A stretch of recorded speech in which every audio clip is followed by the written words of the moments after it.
everyone. Meeting after a long time. Yeah, so welcome to my channel Breathe and Balance, where we talk about everything related to how to lead a balanced life. And today we are going to talk about emotional boundaries. So we had spoken about physical boundaries. So I thought it's really important for us to talk about emotional boundaries because this is one area where we all struggle the most. I'm sure you would agree that because emotions have a lot of power and it tends to drive us because of that. So first of all, what are emotions? Right, we all know what emotions are, of course. There's a wide spectrum of emotions from happiness to sadness to anger to overwhelm to tiredness, all kinds of emotions. But basically, emotions are energy in motion. It's an energy, right? And it has a particular frequency depending on the kind of emotions we experience. And there's a spectrum, there are hues. Like if you take anger, for example, anger can be expressed in so many different ways, from irritation and annoyance all the way to rage and hatred, right? So so energy in motion, which means there is a kind of a motion or a movement when it comes to our emotions. So as I mentioned, there are all different kinds of emotions, range of emotions, especially as humans, we experience. And each emotion has a frequency. It could be high frequency like love and joy, and then some of the emotions can have rather low vibration like anger and jealousy and stress. So some are pleasant emotions like happiness and love, of course, as we know, and some are not very pleasant or unpleasant, right? And of course, there is something in between as well, what we call feeling neutral. Like, it is also known as equanimity. And in a lot of religious and spiritual traditions, this is considered to be the ideal place to reach, where you don't go into any extreme of either emotional numbness or extreme emotions, but you come into a center where you're not affected by or driven by the emotions, the charge or the movement of the emotions. So we'll talk a little bit about it later. So emotions are born through thoughts. Like emotions cannot exist on their own or be born without a thought. Like you think a happy thought, for example, and you feel happy. You think an angry thought and anger is born accordingly. So basically emotions cannot exist on their own. They need the base of thoughts generated by the mind in order to exist. And thoughts can be very subtle. There are very subtle thought forms at an unconscious level as well, which we may not be conscious of. So sometimes it might feel as if we are being emotional. Emotions are coming on its own without us even thinking about something consciously. But that is because a lot of thoughts are processed at an unconscious level, right? So, as I mentioned, emotions have power and potency, and they drive us because of the charge they contain. Like, just think about any emotion; it has that texture to it, the color, a shape and a particular sensation in the body, and it moves us, right? Because of that charge, and we tend to get drowned in the emotions. especially when we are not balanced and when we don't have boundaries around our own emotions. In fact, like before we draw boundaries, emotional boundaries with other people, we really have to draw them around our own emotions.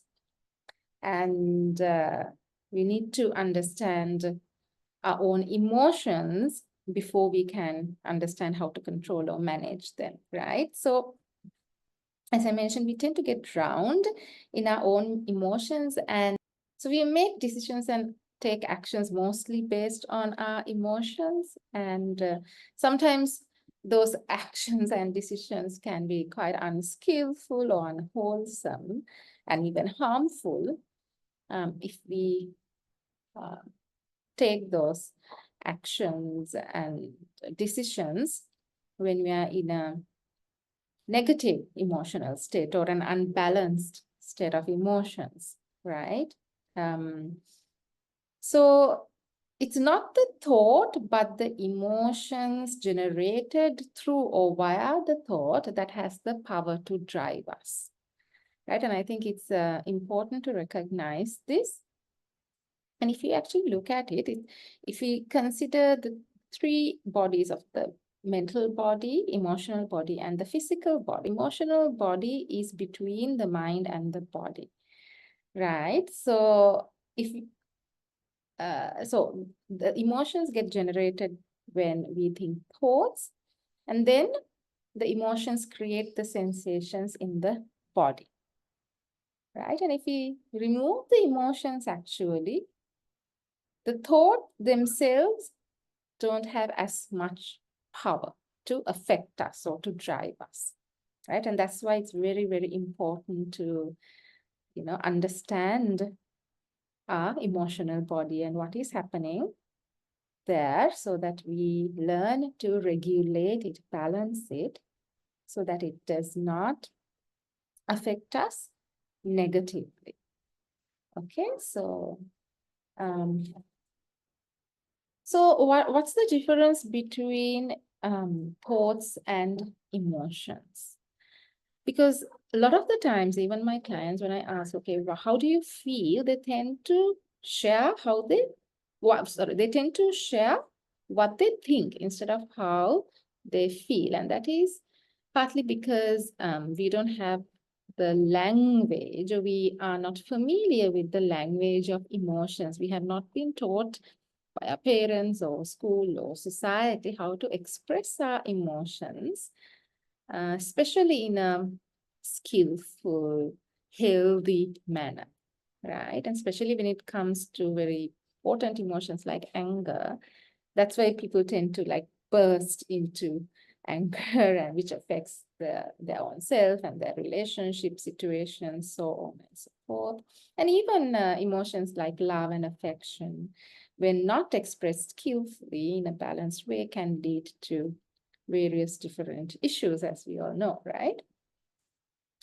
So, and on the other hand, society has unfortunately discouraged, especially men in our society, to not express emotions because it's considered weak to express our emotions very authentically and openly and healthily, right? So we tend to, or we learn to suppress them, bottle them up and suppress them, and which then leads to emotional dysregulation, because that charge, that energy has to move through our body and out of our body in order for the body to come back into center once again. And it takes only seconds, for this process to take place. But because we tend to, or we have learned to suppress them and not allow the movement, then it gets stored in the body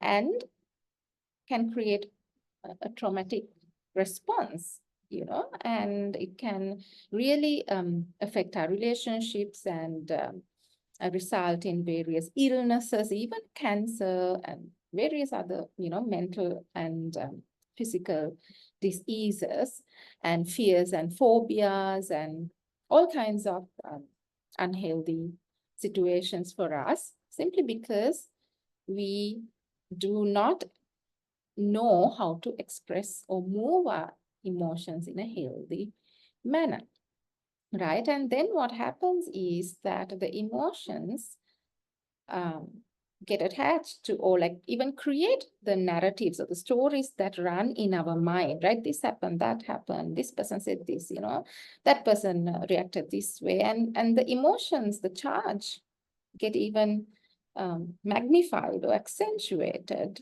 and um, the story in our head keeps nourishing those emotions and vice versa, right? And then it escalates and we go down in that downward spiral, and then we become depressed or overwhelmed and frustrated or anxious, and all these difficult, uncomfortable, stressful states of being are created simply because that healthy movement of emotions um, have not been learned, basically, right? So this is the kind of work that I do with my clients in learning how to manage or regulate the emotional body so that we discharge unnecessary emotions and we come back to our center to feel